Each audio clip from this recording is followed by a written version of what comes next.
Olá para você que quer ficar bem informado. Começa agora a terceira temporada do podcast A Vera em Pauta, o seu podcast de notícias do projeto de extensão A Vera Notícias, aqui na Universidade de Salvador. E hoje eu quero dar meu boa tarde a Gabriele Barbosa. Boa tarde, Isaac. Boa tarde, Ayla. Boa tarde. E, como o Gabi já falou, hoje temos aqui uma convidada que esse podcast é de notícias, é de pessoas que trazem conhecimentos, informam a gente a respeito do que foi discutido na sociedade, contextualiza quais os impactos positivos, os malefícios, e a partir daí uma roda de conversa informativa e noticiosa. Boa tarde, Ayla Anjos, ela que é psicóloga e irá conversar com a gente sobre a seguinte temática: os males mentais do século XXI. Boa tarde, Ayla, tudo bem? E Tudo fala um bem. pouquinho aí sobre a sua trajetória profissional, quem é você, sua formação, os trabalhos de destaque. Quem é a Ayla, de onde vem, o que faz, como, o que come? Isso Conta aí. pra gente. Boa tarde, Isaac, Gabriele. Muito prazer. Eu fico agradecida, na verdade, pelo convite, por estar aqui. Então, sou psicóloga, formada há 5 anos pela Uni hoje. De lá para cá, minha atuação é voltada à área social, junto com a área do trabalho. Hoje estou como psicóloga do trabalho na CAMED, que é a Caixa de Assistência dos Funcionários do Banco do Nordeste, atuando com saúde mental, atuando sobre regulação emocional, comunicação assertiva e como é que a gente lida com essas demandas do trabalho e no dia a dia. Perfeito, então aqui nós iremos conversar sobre essas questões que envolvem a mente. E com esse boom, já começa com esse boom aí de aumento de casos de ansiedade e depressão. Você, no seu dia a dia, ali nos seus atendimentos, como você interpreta os principais indicadores e fatores desse aumento? E principalmente, como a pessoa, eu não tenho depressão, mas na verdade ela é uma pessoa depressiva, mas ela não quer aceitar isso para si. Como você avalia isso? Pronto. Nessa pergunta tem vários pontos, né, Sim. da gente falar. Começando pelo último, muitas vezes as pessoas têm uma resistência em entender que está em sofrimento, que está em sofrimento psíquico, né, por conta do preconceito que está em volta aí do que é o adoecer de forma mental. Então, quando se tem essa resistência, é difícil enxergar que está no processo de adoecimento. E muitas vezes essas pessoas não chegam no consultório por elas, e sim porque algum familiar está pedindo, insistindo, vá. Então é a partir daí que a gente começa toda a psicoeducação, identificar quais são os sintomas que tem, como é que chega esses sintomas, principalmente se houve uma mudança, né? Comparando assim, há 2 meses, 3 meses atrás você era assim, você percebe? Então é trazer para a pessoa questionamentos que ela mesma comece a se perceber nesse lugar. E a partir daí a gente começa a intervir da psicologia mesmo, trazer essas estratégias, psicoeducar, que a saúde mental ela é multifatorial, que já é o início da sua pergunta. Então, não é uma causa específica que vai me trazer um adoecimento. São várias situações, tem os determinantes sociais, tem a questão da minha saúde física, a minha saúde mental, tem o lugar onde eu estou inserida socialmente, qual a minha qualidade de vida, quais são as minhas relações. Então, é um conjunto de todos esses fatores que vai ditar a saúde mental. Primeiro, é entender que a saúde mental ela não é a ausência da doença. Então, não é dizer que eu não tenho um transtorno mental e aí eu tô com a saúde mental em dias. Né? A OMS já definiu. A saúde mental é para além disso. É como a gente vai criar estratégias, desenvolver habilidades para lidar com as situações que são estressoras e desafiadoras do nosso dia. Então, é como eu vou lidar com aquele alto e aquele baixo. Porque a nossa vida ela não é estável, não é estática o tempo todo. A gente vai ter altos e baixos. Então, a saúde mental vai ser como é que eu vou lidar com isso, como é que eu vou ressignificar e como é que eu vou trazer, né, situações melhores para mim e me adaptar de forma mais sociável que me traga mesmo esse bem-estar. Gabi, é importante demais esse esclarecimento que ela traz, entendeu? Muito, muito rico. E pegando até esse gancho, Ayla, eu queria que você falasse um pouquinho, até mesmo pela sua experiência, né, com os colaboradores do Banco do Nordeste, porque isso também está associado, inclusive, no mercado de trabalho, né? A gente tem visto um aumento crescente aí da síndrome de burnout, e a gente pode entender também esse cenário dessa forma, assim, o que é que teria alguma justificativa hoje para esse aumento, esse crescimento tão significativo, né? Sim. Em jovens, inclusive. Sim, hoje jovens de 18 a 24 anos têm a maior incidência em questão de transtorno de ansiedade. Então, são as pessoas que mais apresentam alguns traços ou alguns sintomas de ansiedade. Quando a gente traz para o ambiente de trabalho, ano passado tivemos um afastamento de quase 472 mil. Então, Nossa. 472 mil trabalhadores foram afastados por saúde mental. Ali, por depressão, quadro de ansiedade, depressão recorrente, que é um subtipo do transtorno de depressão. Então, por conta desse aumento, se percebeu a necessidade de avaliar quais são esses riscos. Então, num trabalho, como é que a gente percebe?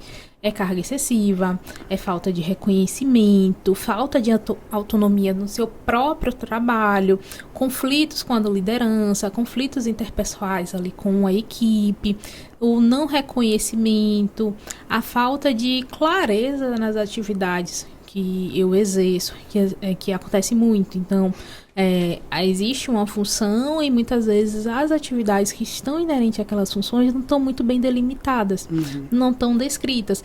E isso traz para mim essa insegurança. E quando eu me sinto inseguro sobre o que fazer no meu próprio trabalho, vai me gerar um quadro de ansiedade, vai me gerar uma tensão, uma reatividade, muitas vezes, de quando eu for cobrado sobre algo que eu nem sabia que tinha que fazer.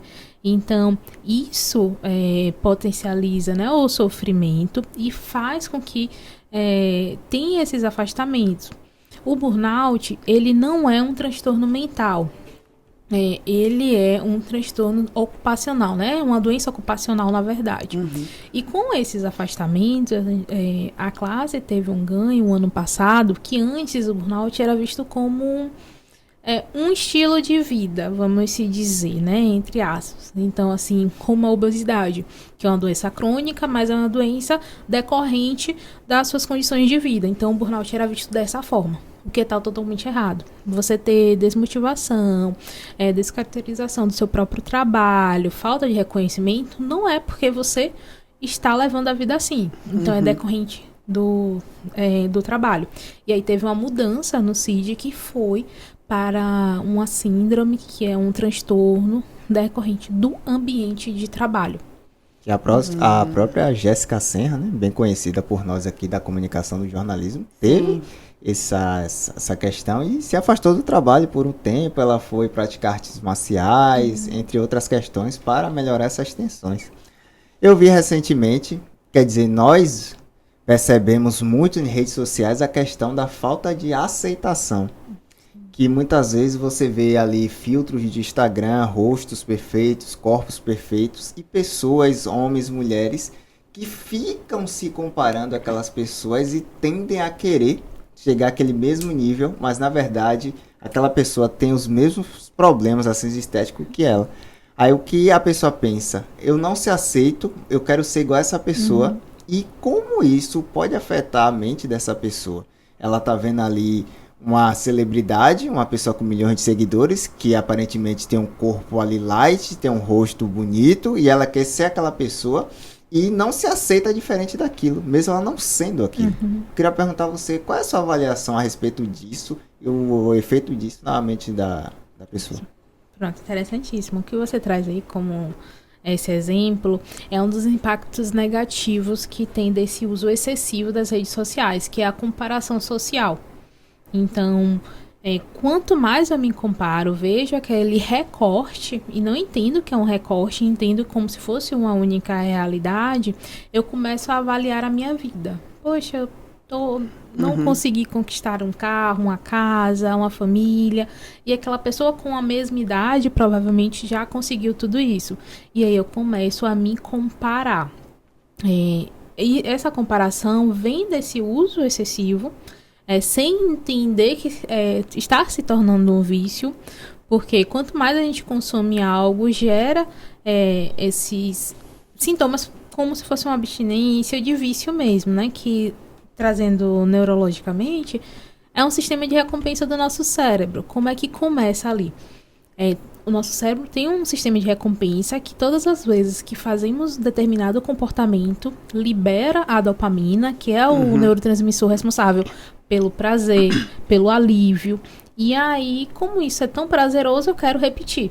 E com redes sociais acontece a mesma coisa. Um exemplo. Postamos uma foto no feed ou nos stories, o que for. Então, o fato de ter uma curtida, ter um comentário, aquela pessoa pelo qual eu quero que veja a foto, viu.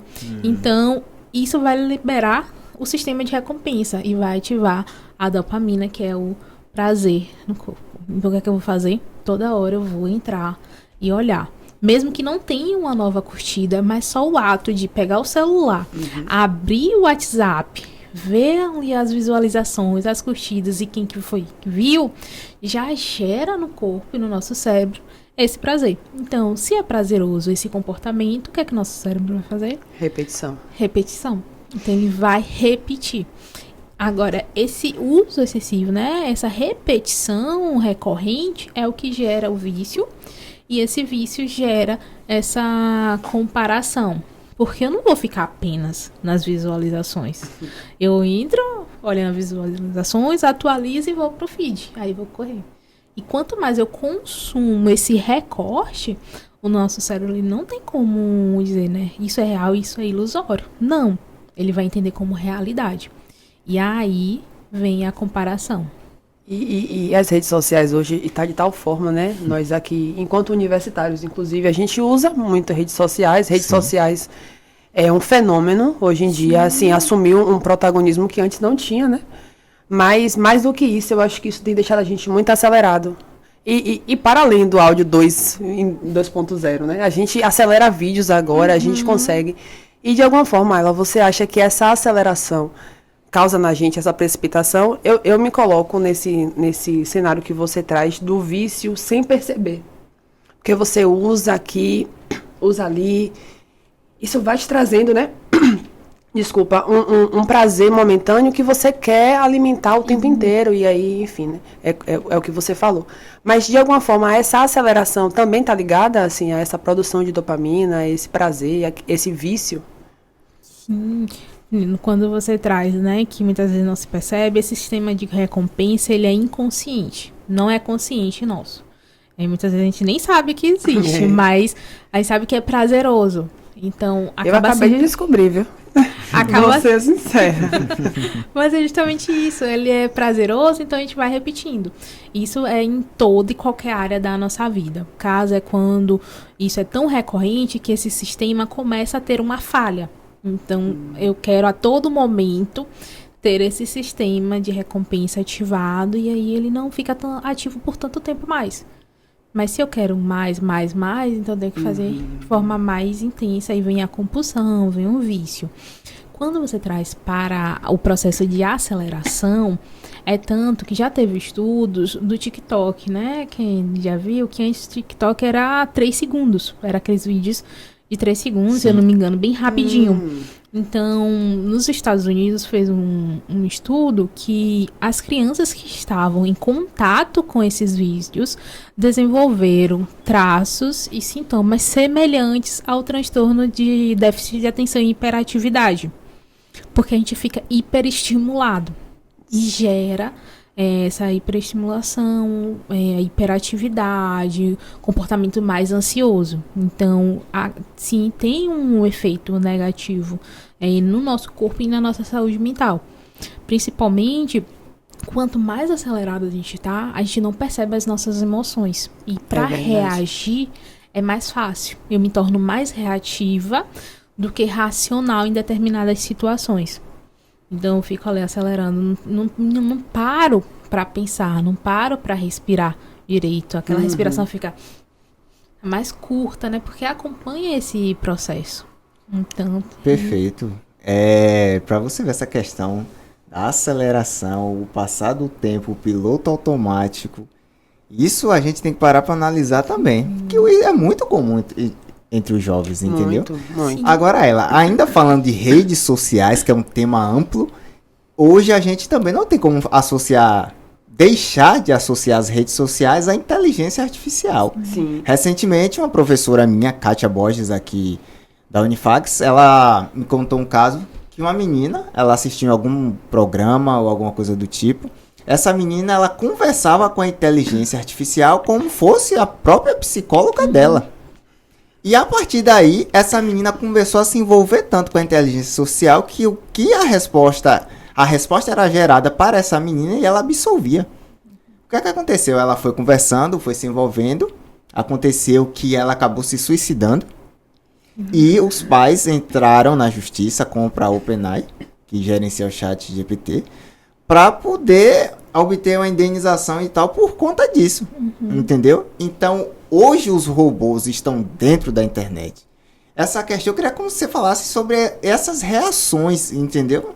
Não sei se você já teve algum caso assim referente de IA, mas é preocupante, entendeu? Você ter ali essa informação, provavelmente, Gabi, ela não passava para o pai, ela não passava para a mãe. Era ela e a ferramenta tecnológica, entendeu? Eu queria que você comentasse assim, o que pode ocasionar, o que essa pessoa vê nessa inteligência artificial que pode causar essa questão suicida para ela. E eu até adiciono mais nessa questão, Isaac, que você traz, que é muito real. Hoje em dia, as pessoas têm começado a substituir os psicólogos e terapeutas, enfim, pela inteligência artificial. Muita gente tem feito a terapia pelo ChatGPT e por outras, né, IAs. E isso é um alerta, porque, evidentemente, essa pessoa não tem, embora haja competência técnica, porque é uma internet vasta, não tem isso que você tem, né? Não é um ser humano que inclusive, questão de emoções. E aí, esse agravante, eu só quero incluir isso na sua pergunta para a gente discutir, porque agora, né, até que ponto a inteligência artificial ela pode ser tratada como um ser humano e a gente pode levar aquilo ali em consideração enquanto profissional? Não, fantástico, né, o que vocês trouxeram. Eu já tinha visto o caso, não muito profundo, mas o que acontece? Tem um adendo, a tecnologia ela veio para facilitar a nossa vida, então ela é benéfica em muitas questões. Sim. Inclusive até esse podcast já é por conta de uma evolução que vai levar informação. O caso é quando isso deixa de ser apenas informativo e fazer com que você busque outras fontes para se tornar a única fonte, né, a única forma de conhecimento. Vejo muito isso de ChatGPT, ser psicólogo e tudo mais. Eu tenho algumas críticas, né, em relação a isso. A primeira parte das pessoas não se engajarem num processo de terapia, no sentido de eu quero uma resposta pronta para isso. A minha fala é baseada com as minhas experiências de clínica. Muitas vezes eu recebo no consultório e falo assim, o que é que eu faço para não deixar? Né, para deixar de sentir isso. O que é que eu faço para não ter que passar por isso? Sim. Eu preciso recorrer a qual tratamento, ao que especificamente para não sentir? E aí é o nosso contato com as nossas emoções. A gente não vai deixar de sentir. As nossas emoções estão aí. Então não tem uma fórmula mágica. O que se ilude através de dessa expansão, né, de informações, de achar que tem algo pronto. Você tem que seguir esse protocolo. E o ChatGPT, ele vai sim dar algo com base em técnicas, mas é a forma como é aplicado. Nem toda técnica serve para todos os pacientes. Nem toda fala serve para todos. Então é algo que generaliza. E o contato com o outro humano é justamente isso. Eu vou acolher, eu vou estar olhando nos seus olhos, vou entender a sua dor, tentar entender o que através de um celular eu não vou conseguir. Então isso despersonaliza o tratamento, desassocia também da realidade. Eu passo a entender que aquele passo ali é o que eu preciso fazer para sair de um transtorno de depressão. Eu não vou conseguir, porque todo transtorno mental é crônico. Então, eu vou aprender a conviver com ele e entrar em remissão. Não existe cura, existe remissão quando se é diagnosticado. E entender isso também leva tempo. É entender que eu vou precisar entrar em contato com as minhas emoções, com as minhas crenças, com algo que é estruturante para mim, que faz com que eu reforce, repita esse comportamento que pode levar a um prejuízo e a um sofrimento. E às vezes a gente não quer ter esse trabalho. Queremos algo sempre mais rápido. Mais simples, né? Mais simples. acelerado. Isso, mais o acelerado. famoso barato que sai caro, não é, sai Gabi? caro. E você, ela fala, nem toda fala é para todos. Você Gostei muito tem disso uma também. inteligência artificial que é projetada por pessoas com um conjunto de agentes ali por trás para lhe dar uma resposta. Ela busca no sistema, com os conjuntos de métricas, as ações computacionais, O algoritmo. e levam isso para você. Diferente de você estar com a psicóloga que está ali entendendo o seu caso, analisando o seu perfil, com experiência, com outras coisas, para poder de fato lhe ajudar. É uma Exato. questão. Essa fala, né? Eu adorei. Esse processo não é personalizado. Isso daí é muito característico, né? Inclusive, a psicologia, ela tem abordagens diferentes, cada paciente, cada psicólogo, né? Agora, esse barato que sai caro é um gancho para minha próxima pergunta, que já estava aqui já fervilhando. Sim. Porque às vezes a gente fala que a terapia hoje é um luxo, né? Embora a gente reconheça a importância. E aí existem muitas clínicas e lugares que têm preço social, ou pelo SUS, enfim, né, em alguns hospitais escola, clínicas escola, para que justamente as pessoas possam fazer a terapia através pagando um valor mais barato. Só que eu não posso deixar de pensar nisso sem pensar em um recorte social também. E visto a gente aqui, né, eu acho que essa é uma pauta que a gente precisa considerar. De alguma forma, você percebe, assim, com o seu tempo, inclusive de formação e vivência nessa área, que quando a gente fala de saúde mental, a gente abre brecha para falar sobre saúde mental, claro, mas de alguma forma a gente também precisa pautar a saúde mental da população negra, porque aí a gente vai falar sobre várias camadas, claro, mas esse recorte, essa questão de acesso para a terapia e para esses tratamentos, né, psicológicos. Sim, eu acho que a gente precisa falar sobre saúde mental, né, da população negra, ainda mais sendo negros estando nesse lugar. Aí já é pauta para um podcast inteiro, um episódio Com todo. certeza, né? com certeza. Mas assim, referente ao acesso, a terapia de fato se torna algo de luxo, porque é um valor que você paga por semana e a gente entende que nem todas as pessoas têm essa condição financeira necessária para arcar com esse tratamento, apesar de ter muitas outras oportunidades, tanto gratuitas quanto de valor social. Quando eu vou para o consultório e também eu faço um recorte geográfico, né, e atendendo em alguns bairros que são considerados de classe média, são poucas pessoas negras que estão no consultório ou me procurando. E aqueles que estão ou que podem estar nesse lugar procuram, quando entende também, né, sobre sua identidade racial ali, procuram por psicólogos negros. Então, eu já cheguei assim, olha, essa paciente, ela quer apenas um profissional que seja negro. Então, você pode atender? Eu falei assim, sim, claro, posso. Por que isso? Porque é algo personalizado. Então, enquanto psicóloga negra, eu vou entender ainda mais o que você me traz quando falar episódios de racismo, de sexismo, ou de o que é ser uma mulher negra num ambiente de trabalho, em um ambiente que é de classe média. Então, saúde mental, a gente precisa entender os determinantes sociais de saúde que vai gerar esse racismo. Então, entender que é algo estrutural. E ter vivenciado isso me coloca ainda mais nesse lugar de fala, nesse lugar de acolhimento. Sim. Do que uma pessoa que nunca passou. Por mais que lugar de fala não significa que só negros podem falar. Sim. Mas é a potência da fala que vai sair do acolhimento. A perspectiva, né, que você vai poder fazer pelo seu lugar de fala. Exatamente. Então, assim, num consultório, até na minha abordagem clínica, eu não tenho como desassociar disso.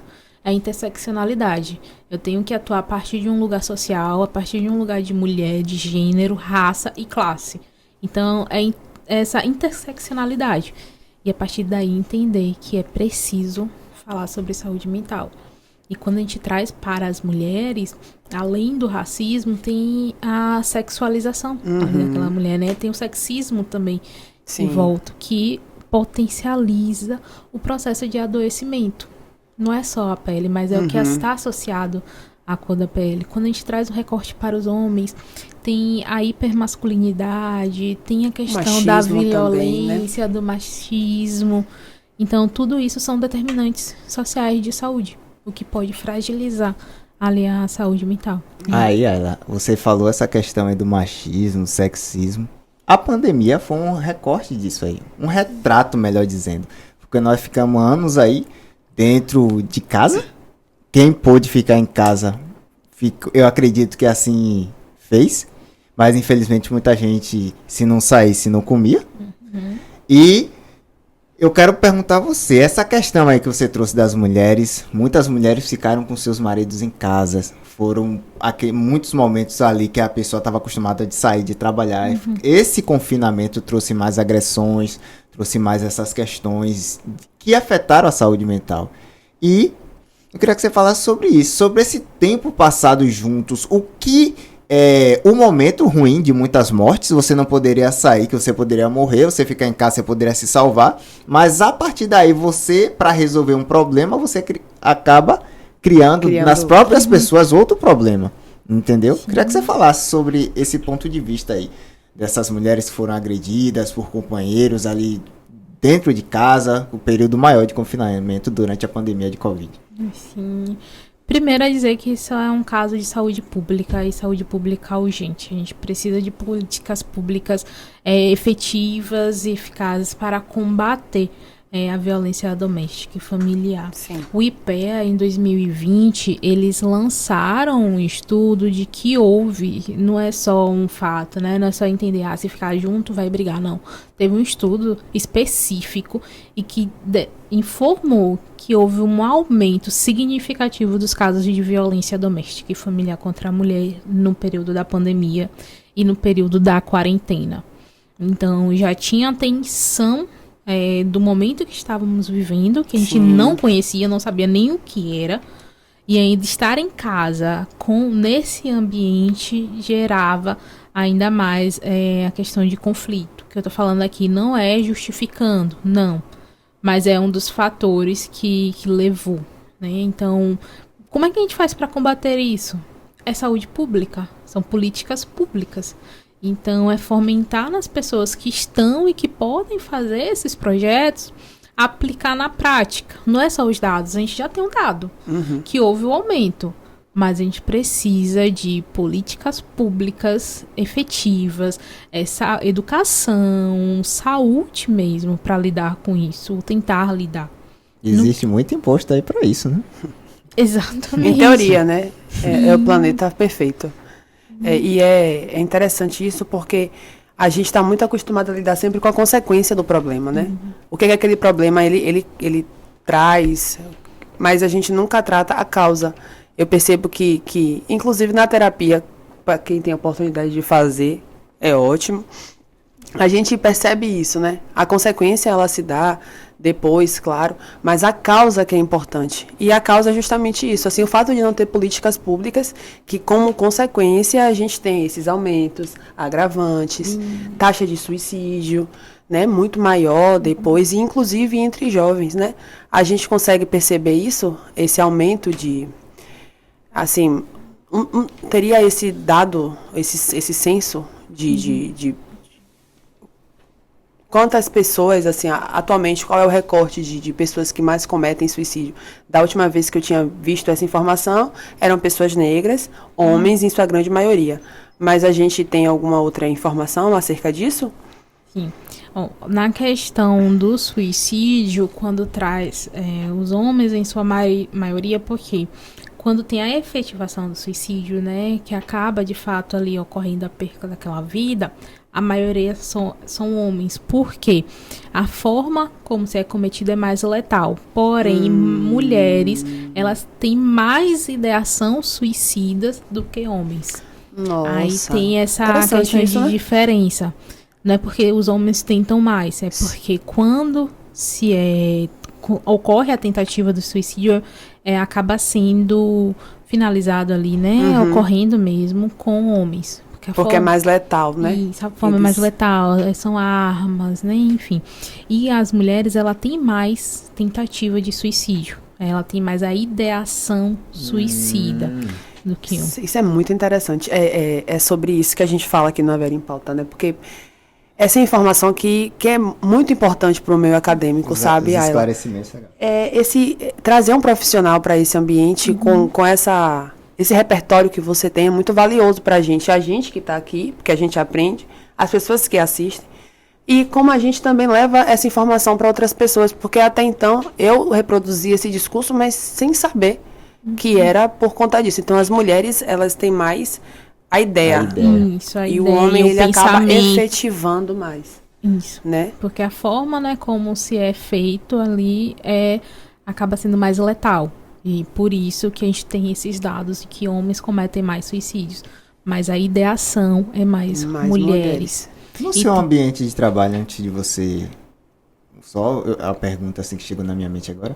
No seu ambiente de trabalho, qual foi o caso assim que mais lhe impactou do ponto de vista, poxa, essa mulher precisa de uma atenção especial. A situação dela, por conta do excesso, essas questões que você já trouxe agora há pouco, pode afetar a vida dela ali do trabalho, a vida tanto laboral quanto pessoal. Então, a pessoa, poxa, eu tô muito estressada e tal, eu não tô conseguindo trabalhar direito, eu chego em casa estressada, chego no trabalho já estressado também, e isso tá afetando, eu tô ansioso. Você já teve algum caso assim? Qual foi assim, mesmo que não necessariamente nesses recortes, mas algum específico assim que você, puxa, esse aqui merece uma atenção mais especial, algo do tipo assim? No trabalho tem os seus níveis, né, que vai chegando. O caso mais impactante foi da pessoa não se perceber nesse lugar que estava tentando performar perfeição. Então, enquanto mulher, somos cobradas o tempo todo que precisamos ser perfeitas em todos os aspectos, né? Em todas as áreas que a gente se coloca. Seja na maternidade, seja no casamento, seja no trabalho, seja nas relações sociais. Então, eu preciso performar a perfeição, eu preciso estar disposta o tempo todo e acabo ficando indisposta para mim. Então, quando é algo meu, não tô cansada, não vou conseguir. Aí vem isso. Então, quando se entender e quebrar essa crença que é algo estrutural, que foi sendo reformulado desde a infância, que é o mais difícil, porque isso vai me gerar um nível de sofrimento psíquico enorme. E assim vai trazer prejuízos, né? Porque o transtorno mental é isso, eu preciso de sofrimento e prejuízo. Então, eu tô percebendo que eu estou sofrendo, mas eu não posso deixar de ser assim, porque é o que esperam de mim. Então, entender isso, essa crença, que é uma crença nuclear ali, é o que é o mais difícil.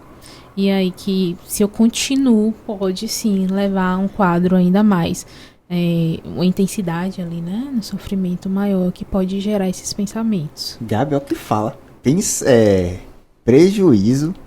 Olha como ela traz isso, o quanto isso é pra gente pensar a respeito do nosso dia a dia. Performar a perfeição. Rapaz, isso é muito forte, velho. Eu vou levar isso, viu, Ayla? Esse performar a perfeição. E é verdade, e talvez todos os universitários, em algum momento da vida universitária, já tenham vivido essa performance, esse desespero pela perfeição. E aí é essa questão, assim, eu me dei conta de que eu tô tentando mais do que eu deveria, mas eu não consigo parar de tentar, porque eu tenho que entregar. Em que momento, né, gente, a gente chegou nisso? E você traz isso, Ayla, aqui, muito rico, essa eu já tô com várias anotações mentais aqui. Esse performar a perfeição, personalizar, tem muitas coisas eu vou levar daqui, viu? Pra você ver, a gente já tá tendo um atendimento, além de aprender, a gente já tendo um atendimento psicológico aqui. Muito importante para nós que estamos aqui, para as pessoas que vão assistir e para os colegas de sala de aula que nós iremos conversar sobre isso.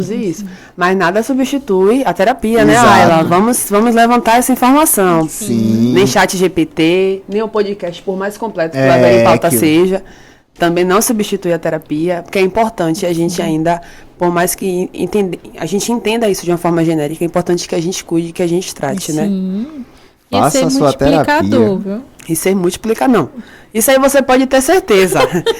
Não tenha dúvida que eu vou reproduzir todos esses ensinamentos que a gente teve hoje, né? Porque foi muito Sim, valioso. Por isso que esse bate-papo é excelente, como você mesma já ressaltou, trazer esses profissionais gabaritados, porque esses esclarecimentos são essenciais. Eu aprendo hoje mesmo, esse dia não voltará. Então esse dia será marcado pelo aprendizado. Com a Ayla, com você. A Ayla tá aqui ouvindo a gente falar, então ela pode aprender algo. A gente está aprendendo com ela, ouvindo falar, entendeu? O pessoal que vai assistir, que está assistindo, vai aprender, também vai discutir, pode comentar aí no YouTube. E é interessante que façam isso, porque no momento que eu escrevo algo relacionado ao aprendizado, no momento que eu converso com alguém relacionado a algo que eu aprendi, aí de fato que eu fixo esses conhecimentos em minha mente. Por isso que o A Vera em Pauta tem essa proposta de trazer esses profissionais para a gente bater esse papo, tirar dúvidas e ajudar a população aí, principalmente nas questões que envolvem saúde mental. Por isso que a gente agradece bastante a presença de Ayla, que vocês continuem acompanhando o nosso conteúdo. Agradeço a Gabi, agradeço a todos por esse projeto maravilhoso que eu gosto tanto, pra gente continuar seguindo em frente. Não é isso, Gabi? Exato, eu acho que a gente, para poder finalizar, né, de novo agradecendo a presença de Ayla, que topou desde o princípio estar aqui e trouxe contribuições muito valiosas, assim, para mim, enquanto a pessoa que está participando disso, mas a Gabriele também, pessoal, porque vou levar muita coisa dessa entrevista com toda certeza.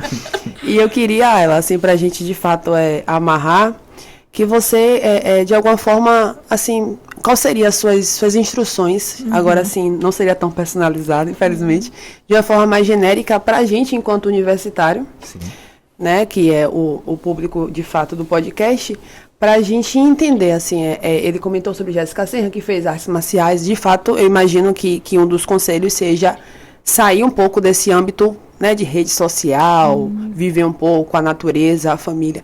Mas o que é que você traria, assim, enquanto profissional mesmo, de recomendação para que a gente consiga cuidar um pouco da saúde mental diante de todo o caos que a gente vive hoje na sociedade? Sim, não, eu entendo totalmente. Primeiro, agradecer a vocês, tá? Foi muito bom esse bate-papo. Olha, a gente tem algumas estratégias, que essas são estratégias, assim, básicas para todo mundo. O primeiro passo é reconhecer como é que estão os seus pensamentos. Então, entender qual é o meu pensamento, qual é a recorrência desse pensamento, é algo que vem de forma mais negativa, eu não percebo tanto, sempre me coloco nesse lugar, eu não vou conseguir, isso não é para mim.